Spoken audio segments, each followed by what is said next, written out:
Hello beautiful people, welcome back to my channel. I'm Comfortable and this is Just to Be Comfy. If you're stumbling upon this channel for the very first time, you're highly welcome. Do want to hit that red subscribe button and the post notification bell. In that way you always get notified anytime I post a new video. So guys, welcome back to my channel. Welcome back to yet another video. So it has been a while. I actually sat down to talk to you guys. I've been making voiceover on some videos lately, and yeah, today I decided that I should come out and talk to you guys. It has really been a while, and yeah.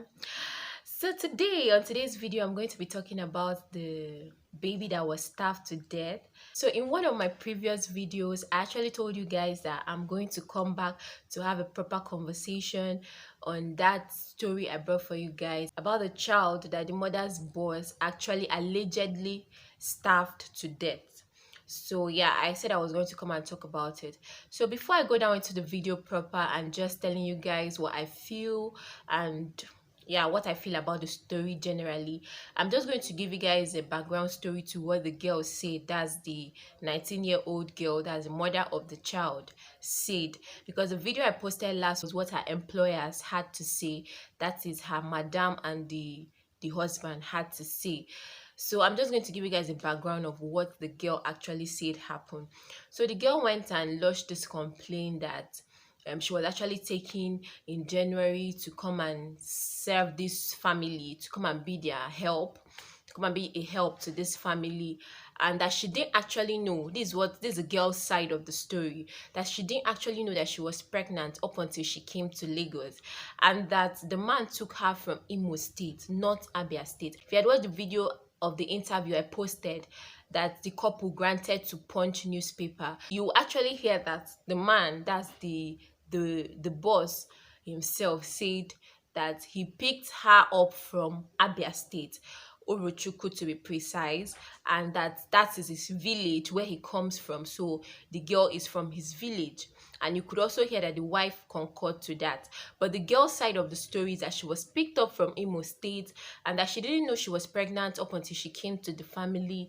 And yeah, they picked her up January, and thereafter she gave birth, and she has been taking care of the child till one day the madam now sent her on an errand one of the days by 2 a.m.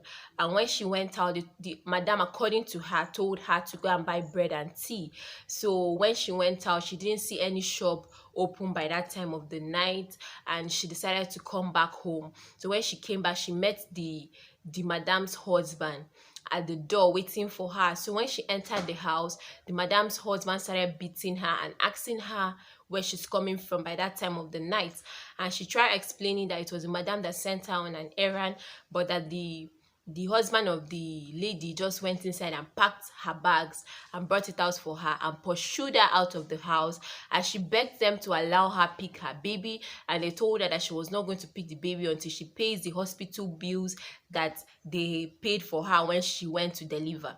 This is the girl's version of the story. So she asked how much, and according to her, that the man told her that it's 200,000 naira.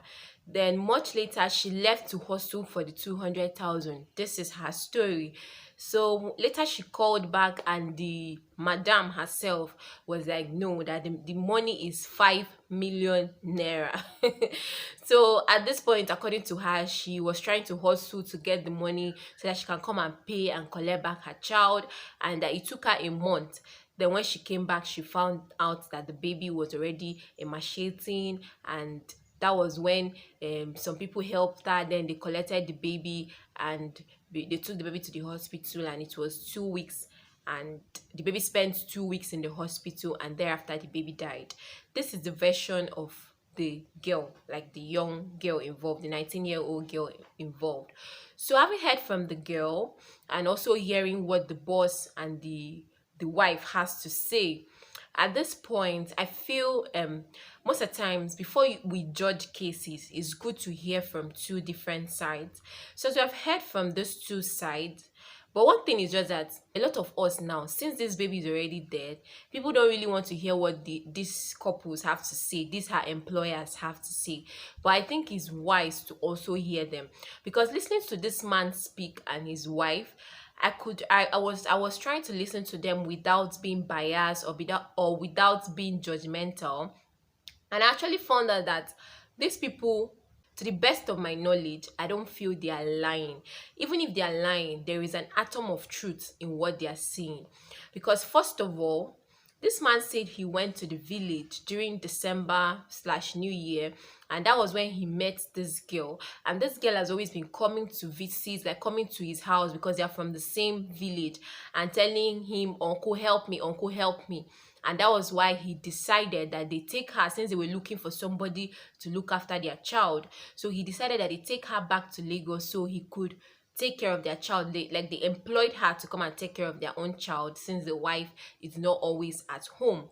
So they found out she was pregnant, as and when the auntie brought her back, she was about 3 months pregnant.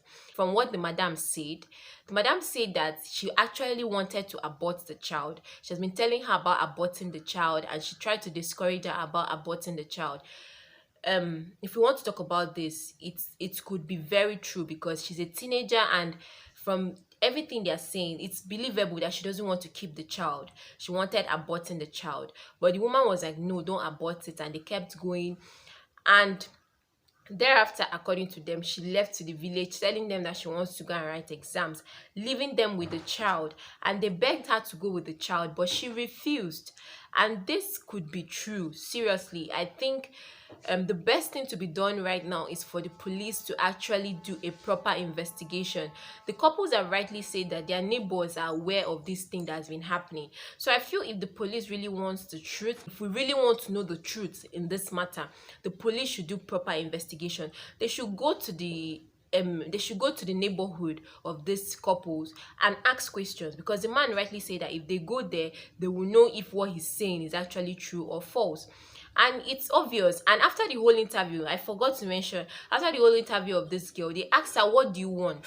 And from the interview I watched, I didn't even see her cry. She wasn't crying like somebody that just lost a child. She wasn't even feeling remorseful. It was just like, okay, and so, like, who cares? So I didn't see the girl feeling bad in any way. I didn't see her cry. I didn't see any of that. And when she was asked, "Okay, what do you want now that your baby is dead, what do you want?" It would have been wise to hear her say, "Okay, I need justice for my child." It would have been wise and understandable. But the first thing that came out of her mouth is that she needs a job. When they asked her, "Okay, what do you want now?" she said she needs a job from the interview she had. So at this point, I'm like, okay, like, did she really care about this child?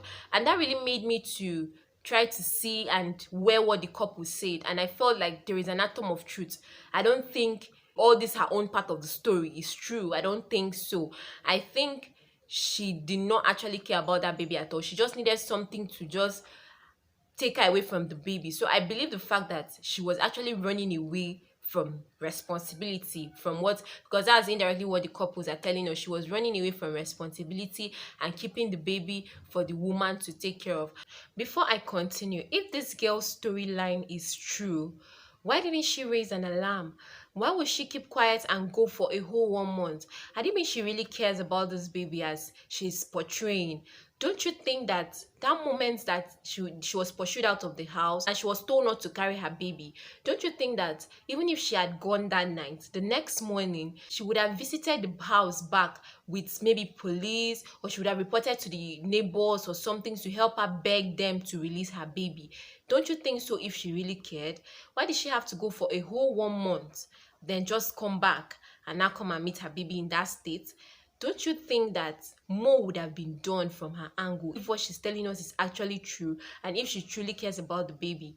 I feel she would have done better. She should have called the neighbors. She would have screamed. She would have shouted. They didn't tie her, but she just left like that. From, if you're following her story, she just left like that and came back after 1 month, and here we are, like, we are here now, and the baby is dead. Like, seriously, I don't really believe that her story, I feel, is not really adding up.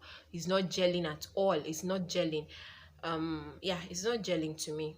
And the woman rightly said something during her interview that they actually reported to the police when all this was happening, and that when she left the child again and stayed for a while. They went back to the police, and the police told them that they should look for a way, any way they know that she will be, any place that they know that she likes visiting, they should go there and try to see how to return her child. So if you ask me, I just feel they should do proper investigation. We should not be quick to judge and all. We should always take time to also listen from both parties.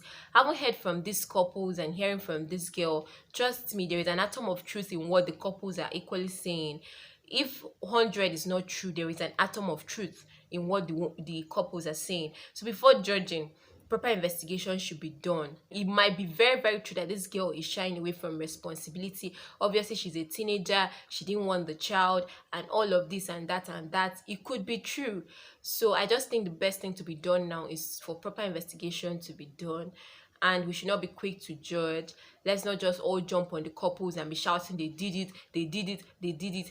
Again, we're not there to see if they actually did it. But the point that I had a little issue was that I felt like the couples would have actually just, no matter what, still keep taking care of the baby, knowing that this girl is just a teenager or something. Since they actually agreed to take her with her pregnancy to come and stay with them and take care of the child, I felt to some extent they would have still, just for the sake of the baby, just keep taking care of the baby. But again, it wasn't that easy. The woman actually tried, if you asked me, because she actually took the baby to the hospital as well when the baby became sick and all. She took the baby to the hospital and she was looking for a way to see how to revive the baby back. But it's sad that the baby had to die. But I just feel proper investigation should be done. We shouldn't just jump into conclusion that the couples were at fault and all. So this is just it for this video. I just came out to tell you guys what I feel. I just feel that we should listen more, and yeah, proper investigation should be done generally. Like basically that's what I'm talking about. Proper investigation should be done. So yeah, this is it for today's video. Do well to hit the red subscribe button and the post notification bell so you always get notified anytime I post a new video. So see you guys on my next video. For now, bye guys.